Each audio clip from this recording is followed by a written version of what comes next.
Hiyo ni mambo ambayo imepangwa, ni strategy imepangwa na Ruto ya kupiganisha Mount Kenya kutagawanya. Nyinyi Kimani Ichung'wah, Ndindi Nyoro, Gachagua na wengine, Mungu ako juu na hamtafaulu kupiganisha Wakikuyu na Wameru. Gawanyiko katika Mount Kenya region. Sisi kama watu wa Mount Kenya tumechoka. We know Itumbi, ukienda kuteja Kinoti hapo, nia haikuwa Kinoti. Nia ilikuwa kupiganisha watu wa Meru na watu wa upande wa Kikuyu. I want to ask this regime, hii mambo ya kublame people who are serving in certain public service offices previously, muache. Kama hamuwezi kufanyia wananchi kazi, kama hamuwezi kudeliver, muache kutafuta sababu ya nyinyi kutokuwa hamdeliver. Kwa majina naitwa Kariuki Kiroga. Leo tumekuja hapa kufuatia mambo ambayo jana tulisikia kutoka kwa Dennis Itumbi ambaye ni agent moja ya serikali ya Kenya Kwanza. Jana Itumbi walikuwa kotini, ile kesi ya Jackie Maribe na Joy, ile ya mauaji ya Monica Kimani, na alipotoka hapo nje alihusisha jina la former DCI Kinoti kusema ndiye aliweka Jackie Maribe kwa hiyo kesi. Tunataka kuambia Dennis Itumbi, sisi tumechoka na nyinyi watu wa Kenya Kwanza kuweka siasa katika kila kitu. Kinoti alifanya kazi yake na akaenda nyumbani. Na hii mambo ya kutumiwa na serikali ya Kenya Kwanza kuleta mgawanyiko katika Mount Kenya region, sisi kama watu wa Mount Kenya tumechoka. We know Itumbi, ukienda kuteja Kinoti hapo, nia haikuwa Kinoti. Nia ilikuwa kupiganisha watu wa Meru na watu wa upande wa Kikuyu. Na sisi tangu enzi za zamani Mount Kenya imekuwa kitu moja. Ile kudura tunaita Gikuyu, Ebu, Meru, Egema. Hii ndio serikali ya kwanza imekuja kuleta mgawanyiko, kutumia hizo siasa za upusi ambazo tumeona na kina Dennis Itumbi. Tuambie Itumbi, tumekuwa na kesi pale Murang'a ya wamama wazee wa Kikuyu ambao walishtakiwa kwa njia ya makosa. Na hatujai kusikia wewe ukiongea mambo ya hawa mama ama tena hata kuwatembelea wale walikuwa wamefungiwa. Itumbi, watu wetu wamekuwa na shida kule Mpeketoni, wakiuawa kama wanyama. Tujai kusikia wewe ukiwa kwa serikali ukitetea hao watu. Itumbi, watu wetu wamepigwa kila mahali kule Eldoret. Nyinyi mko tu hapo kwa serikali, mmekaa hapo mnangojea wakati kama wajana muende kuleta maneno ya kuleta chuki kati ya Wameru na Wakikuyu. We are telling you Dennis Itumbi, wakati wako wa kutumiwa na serikali ya Kenya Kwanza utafika tu mwisho. Na ukiangalia vizuri utaona unatumiwa. Wewe Itumbi umefanya kazi mingi ya campaign kutupa propaganda kusupport Ruto wakati alikuwa anatafuta kiti. Alipochukua serikali hakuna kiti ya maana. Alichukua vitu zote za State House akapeana akakuacha hapo. Akachukua vitu zote za maana serikalini akapeana CS, akapeana PS, akakupatia vitu zingine za shida hapo ambazo hakuna wakati utakalia kwa sababu haziko kwa sheria. Tunataka kuambia vizuri, fungua macho. Wacheni kutupiganisha.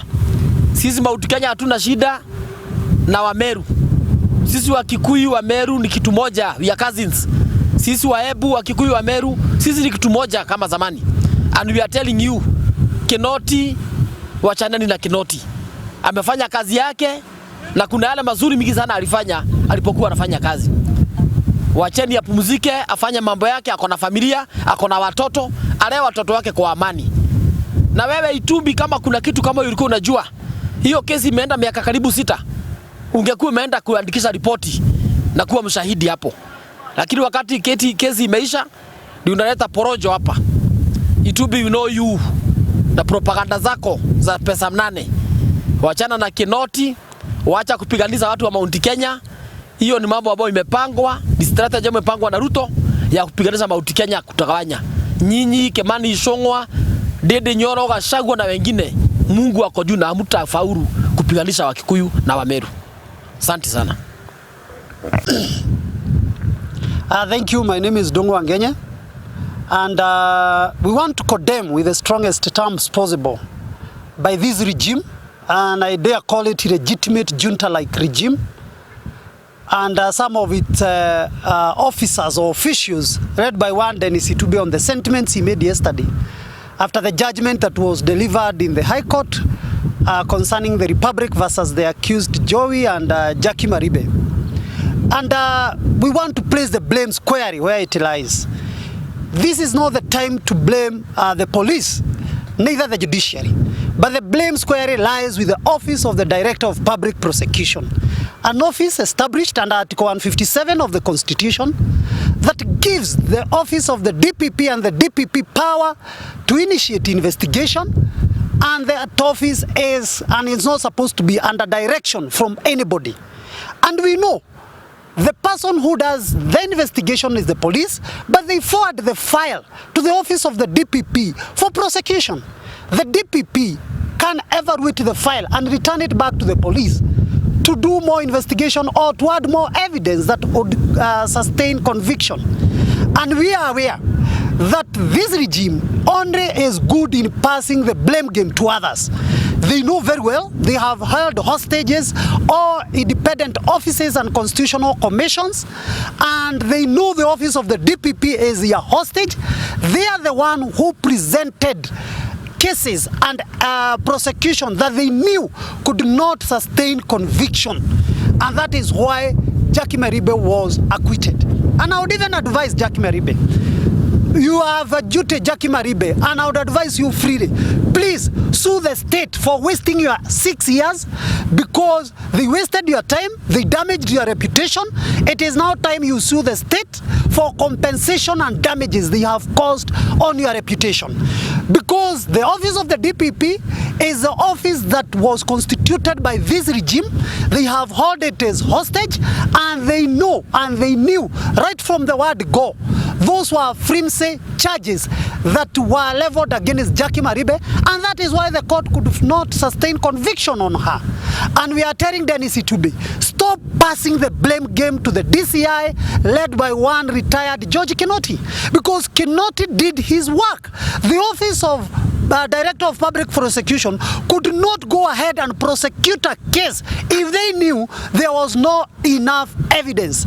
And that is why we are saying this regime, because it knows it is formed of incompetent people, incompetent officials, they have to look for scapegoat and start passing the blame game to one George Kinoti, an officer, a retired police officer who did his work diligently, who did his work efficiently and effectively, and because he is now retired, they just now want to pass the blame game to him.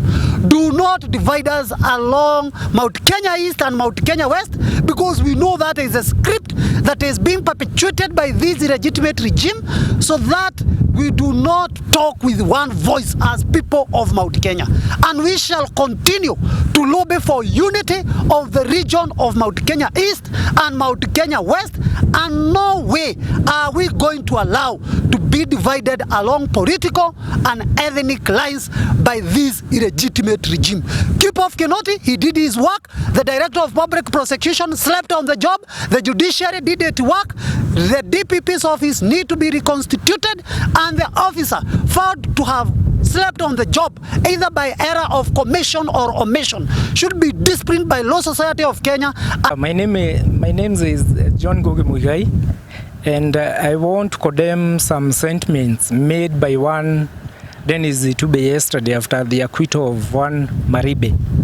It's very unfortunate, because when police presume there is any claim, it is the function of the police officers to investigate the matter. Once they are done with the investigation, they forward that file to the independence office, that is the office of the Director of Public Prosecution. It has a quasi-judicial mandate to prosecute in case it finds it has a conclusive evidence.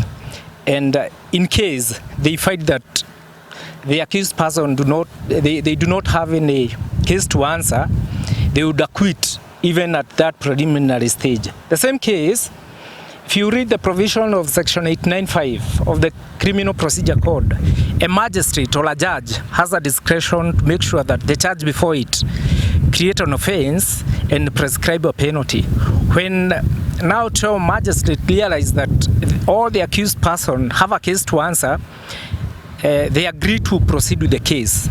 So that issue of taking a blame after an acquittal of already dispensed case is I think it's somebody who is mad. You know, like somebody like Dennis Itube has license to power through propaganda. He expected that everybody who works in the system has been working in cahoot. I do not know what, because I don't think Kinoti has any interest with Maribe even to put her the situation she was in. On this case, I say, because as what Wakili have said, it is very unfortunate. And in case Dennis Itube was there to help Jack Malibe, he could have been a prosecution or defense witness. He could have been to court to say otherwise, contrary to what the prosecution is saying. He never show up. He's just an opportunist who just wants that girl. And we have no issue on private matters. Lastly, once people speak because they have something to say, not unlike Dennis Itube who speaks because he just have mouth to speak. That's all I have. Kwa majina ni Njeri Kahiga kutoka Nyandarua County, na siku ya leo niko hapa to say that the words that one agent of Kenya Kwanza yesterday said against one George Kinoti, former DCI boss, are unwarranted. They are not even words that we would expect somebody who is serving in a government to do. And I am kindly asking Kenyans, for Dennis Itumi kuja kutuambia nani na nani walikosea, sisi kama Wakenya nataka tufanye nini? Sisi sio serikali. Kama uko na shida na George Kinoti, enda police station yenye iko karibu na wewe, enda ureport, let the law do its work. Secondly, I want to ask this regime, hii mambo ya kublame people who are serving in certain public service offices previously, muache. Kama hamuwezi kufanyia wananchi kazi, kama hamuwezi kudeliver, muache kutafuta sababu ya nyinyi kutokuwa hamdeliver. Because the moment you tell us that one former DCI boss just wanted headlines, yet this story has gone for over 6 years, what are you trying to tell Kenyans? Unajaribu kuambia judiciary nini? Unajaribu kuambia our investigations nini? If you have any problem that you people as Kenya Kwanza munasikia, you want to square with George Kinoti or his job description that he had there at DCI, mtafuteni vile inafaa kisheria, not roadside propagandas that are going to only bring up a discussion of hating between the Meru people and the Kikuyu people. Secondly of all, watu wa Mlima Kenya wenye mko Kenya Kwanza, wale viongozi wengine katika Kenya hii wako nje wanatafutia watu wao kazi, nyinyi mnatafuta wenye mtatusi, wenye mtapiga na wenye mtalaumu. Kina Ndwale na kina nani wengine na kina Murkomen wanatafutia marafiki zao na mafamilia zao na wale watu wako katika mikoa zao kazi. Nyinyi watu wa mlima mnatafuta who to blame.